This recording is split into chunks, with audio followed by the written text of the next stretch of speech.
get nervous around you. We're literally best friends after all. If you need time away from here, I'll understand. We all have to recover in our own way. Look, I wanted to take this opportunity to thank you. The fact that you risked your life to save me, I don't know what to say.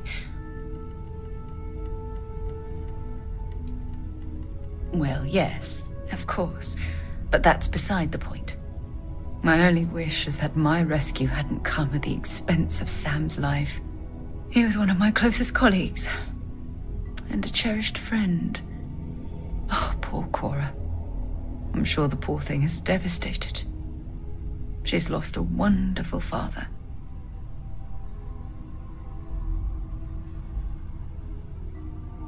I really wish I could believe that. Our charter at Constellation has always been to analyze the unknown, but rarely at the expense of our members' lives.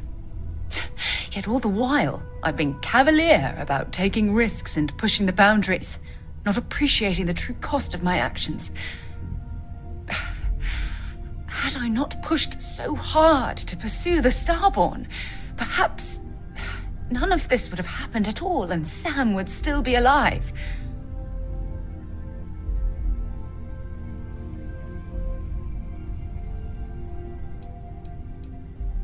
I can't sugarcoat our mission statement. Space travel and planetary exploration is inherently risky. Even Constellation's founder, Sebastian Banks, went missing on an expedition. But this particular danger with the Starborn is off the scale. We truly don't know what we're dealing with.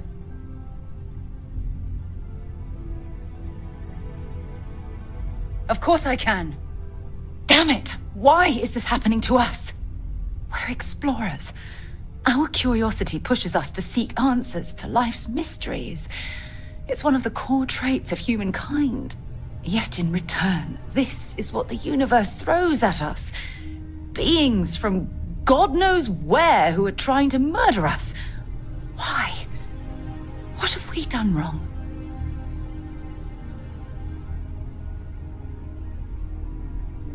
No. I refuse to allow Sam's death to be attributed to bad luck. It isn't fair. The question is, where do we go from here? Do we stop exploring? Stop pushing the boundaries? Take a more aggressive posture towards the universe? I don't know where to begin.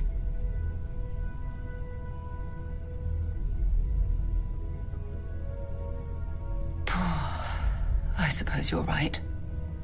I just hope we don't make the same fatal mistake twice. Well, I suppose that's all I had on my mind for now. Oh, it was a relief to get all of that out in the open. I'm sorry I got so angry. But I assure you, it's nothing personal. You're the only one I feel comfortable talking with about these things. Good. Because I expect this won't be the last time I intend to cry on your shoulder or scream in your face. Well, we have a long road ahead of us. I suppose it's high time we get back to work. We should have a talk, when you have the time, of course. Thanks for taking time to chat. I really need a friendly ear right about now. I received a message from Constellation, and it's given me a lot to think about.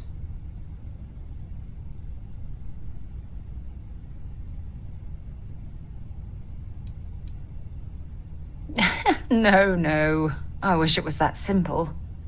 It's not from Barrett specifically. It's a line list of questions they need answered, only I'm not there to answer them.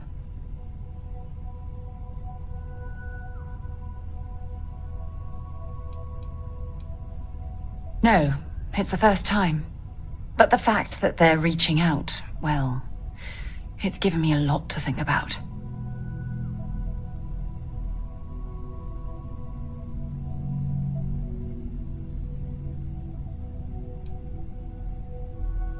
Exactly. But let me back up a bit so I can explain. Before I joined Constellation, I served for 8 years as the head of the Navigator Corps, until the UC decided to axe the department.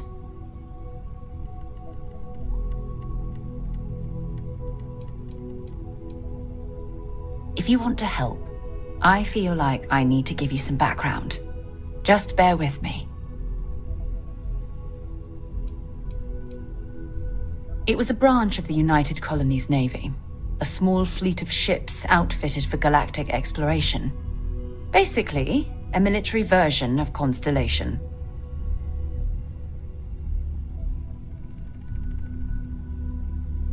Yeah, sure.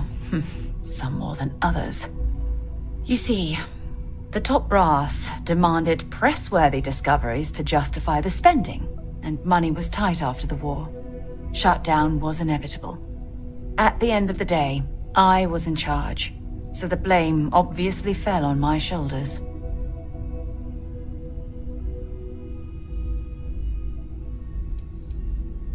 Seriously? The Colony War, of course. You know, that little incident that caused the death of thousands of decent men and women as they squabbled over border disputes? That war.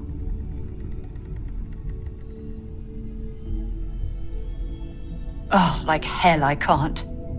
You once told me that you favored the journey over the destination. So I'm hoping you'll understand what I'm trying to say. I failed because I was more concerned about exploring the stars than pushing a pencil. If I had fought harder, I'm convinced our division may have had a chance to prove its value.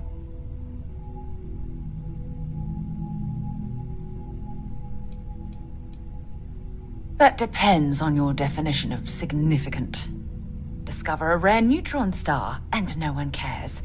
But slap a picture of a kooky alien life form on SSNN, and suddenly you're a goddamn rock star. It's all about the propaganda, what gets the people excited. That's what the United Colonies was focused on at the time.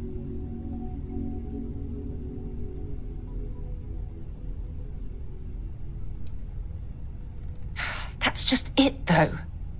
They left me to my own devices, and yet I somehow screwed everything up.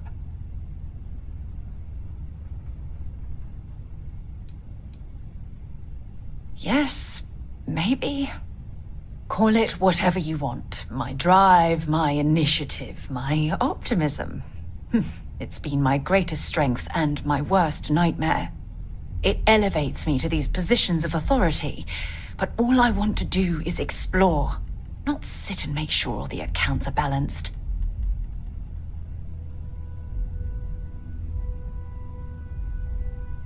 Yes, exactly. If it's obvious to you, imagine how obvious it is to someone like Barrett or Mateo. Oh, they must be itching to replace me by now. God damn it.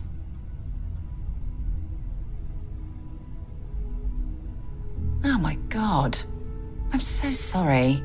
Oh, here you are trying to help me and I'm yelling at you. You have to understand.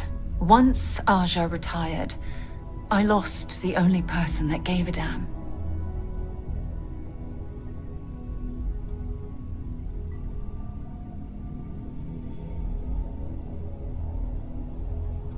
Of course you do.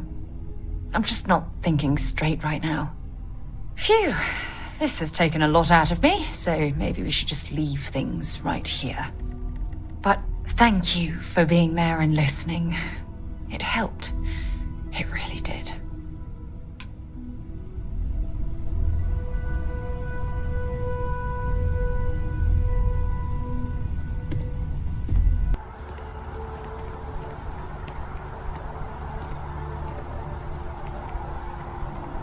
Keeper Aquilus, can we have a moment? Ah, Mateo. It's been too long. How are your parents? Your mother still struggling with that azalea garden? No, she figured that out a while ago. Had to adjust the pH levels in the soil. But, Keeper, I didn't come to catch up. Oh. Well, what's on both your minds?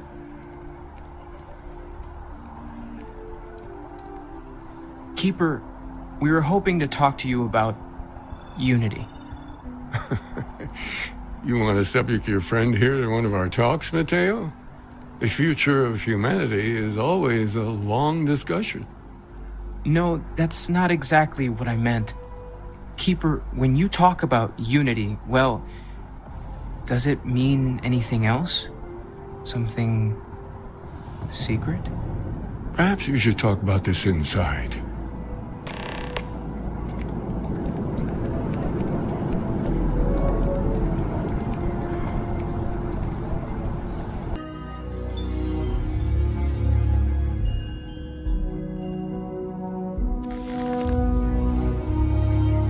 Now that we have a little privacy, why don't you tell me exactly what it is that brought you two here?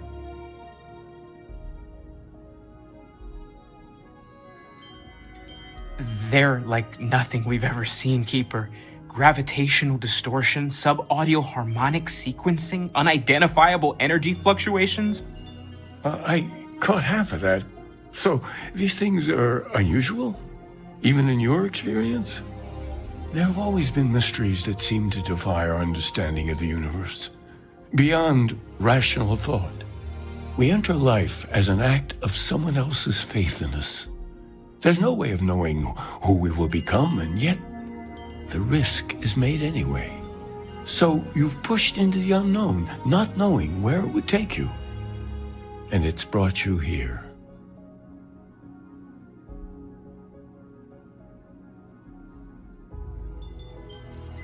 I think I can. If you're willing to find your way in the dark for a bit longer, I can give you a path to discovering its meaning. There's an old story, far older than the Sanctum Universum, of someone who walked the settled systems and saw every corner of it. This pilgrim claimed he found the true meaning of unity. I always thought of it as just a parable for trying to bring humanity together, but maybe it's more.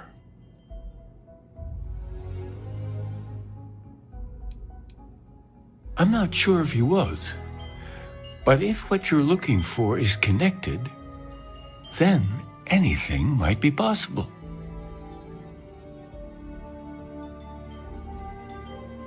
In my story, the pilgrim met the founders of the House of Enlightenment and the enigmatic cult of the Varun, and he gave them each a part of the truth. Then he goes to his final resting place to live out the rest of his days in contemplation of infinitum addendum, his addition or contribution to the infinite.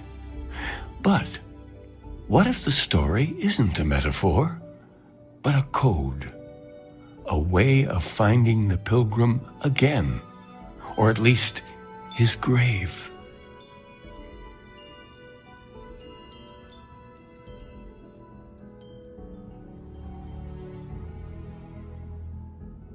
Yes, something must be there. I just can't put my finger on it.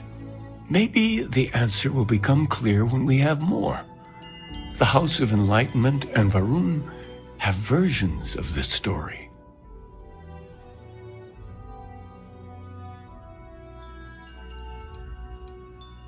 Because I wasn't looking to find unity in the same sense you are.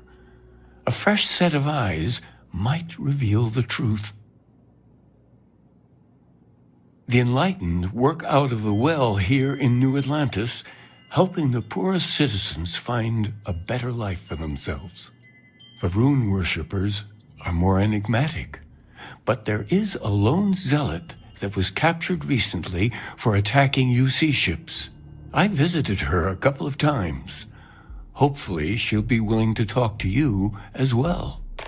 I'll stay here with the Keeper. We need to catch up. And I wouldn't mind asking him a few more questions.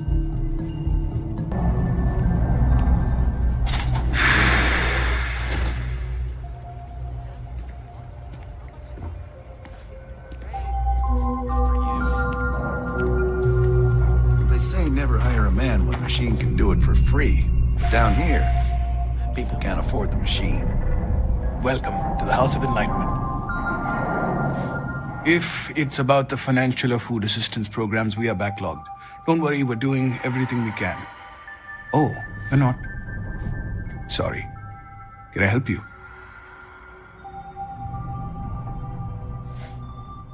We don't mean to be intrusive. Any information you could provide would be very useful. Listen, I've talked about this with him a ton of times, and there's no record of a Unity pilgrim. But since you both insist, our early records are mostly administrative. Humanitarian projects, group counseling notes, charity expenditures. But there is a series of exchanges the founding members recorded in a lot of detail. It's the closest thing I have to what Aquilus is describing. Yeah, I mean, he's always going on about trying to bring people of all beliefs together. Really wants there to be some shared story or origin. Look, I like the Keeper, but belief is the problem, okay? We don't need a shared narrative or theology. We need to help each other in practical terms. A man walks into the first House of Enlightenment. The founding members just call him the Drifter. So they think he's a charity case at first, but no, the Drifter asks them a bunch of questions. If your philosophy is built on an individual's own morality, what about the second person? That second person might disagree. Isn't the problem of two what you're really looking for? And the founders respond, each individual must understand how the second person lifts them up. All of human effort is a story of cooperation pushing us forward. And it kind of goes on like that. He comes back every week for a year. Same conversation every time. Second person this, the problem of two that.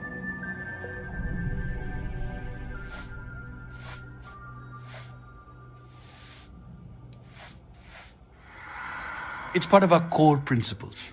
There's no God pushing us to do good for some eternal reward. We have to help each other because we choose to. If no one takes responsibility for making the settled systems better, then we're just leaving it to the tyrants to bully the rest of us. Honestly, I think the founding members made it all up. There was a little more hesitation being openly atheist in the early days. I think they were experimenting with writing their own scripture. Fortunately, that got abandoned pretty quick. After the records of the Drifter end, you never see anything like it again.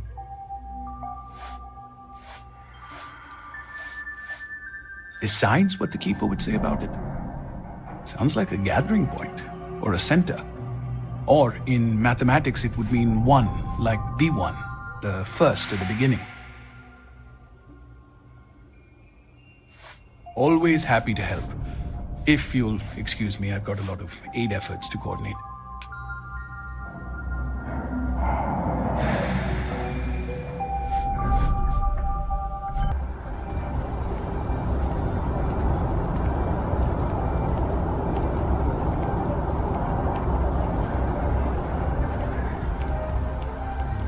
Contrary to what you might have heard, UC security personnel are good people. And Sergeant Yumi just happens to be an old friend.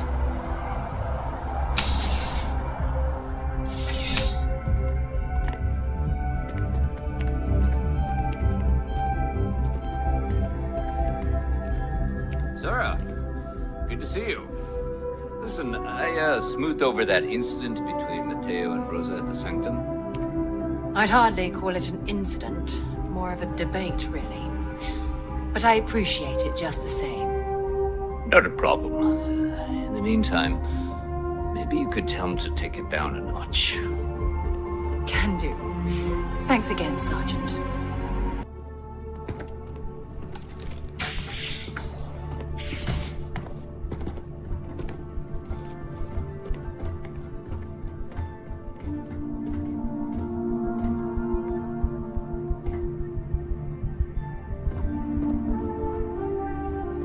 A visitor?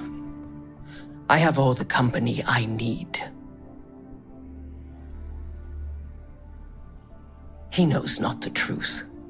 He sends another to ask more incessant questions. Perhaps you should hear us out before you decide to cast judgment. The Great Serpent waits in the shadows. He will entwine the universe, and all but the faithful will be made as dust. That is the truth. No more, no less.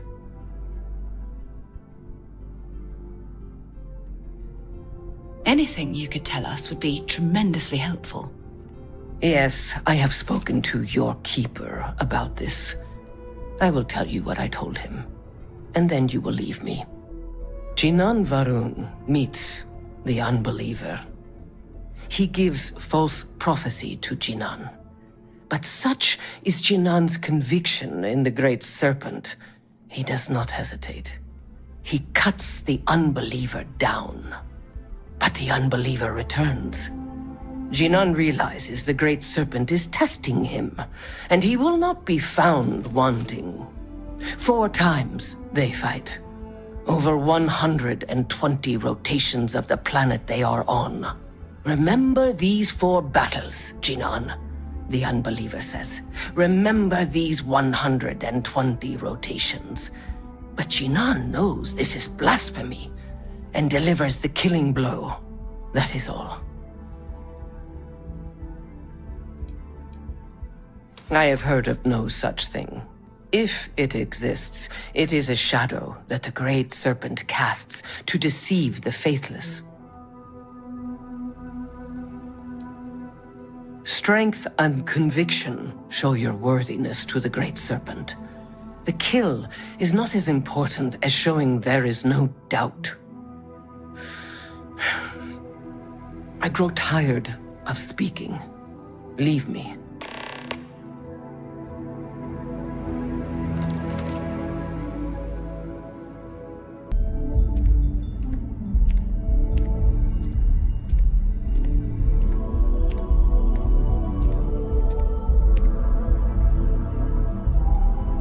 You're back.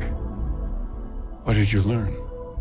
Was there something hidden in their stories, like we thought?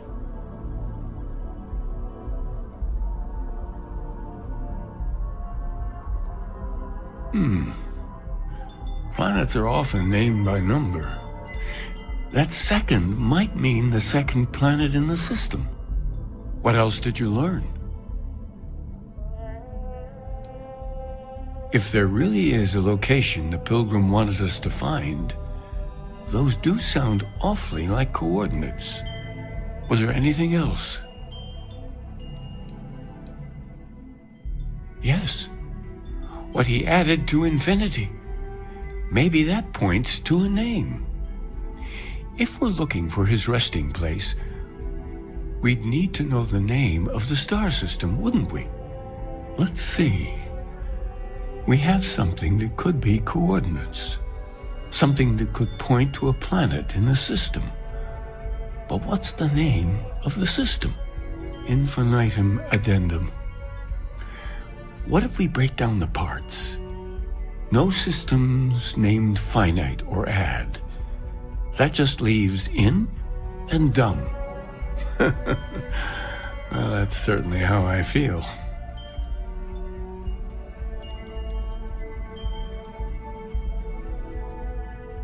Yes, that's it. The second planet in Indum, at 4 and 120.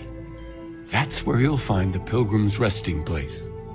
And from there, maybe you'll find the true meaning of unity. Before you go, you've now spoken to many different perspectives in our universe. In a way, you'll be carrying their philosophies with you on this journey. I know you're looking for a specific unity, but if you had to guess what it was, what interpretation would you give it?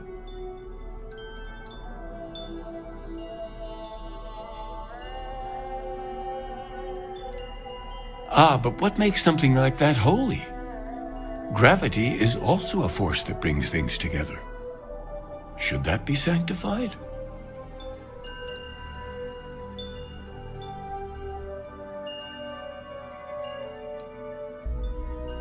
It is one of the great contradictions of belief. We feel the presence of something out there, but we insist that it is also everywhere.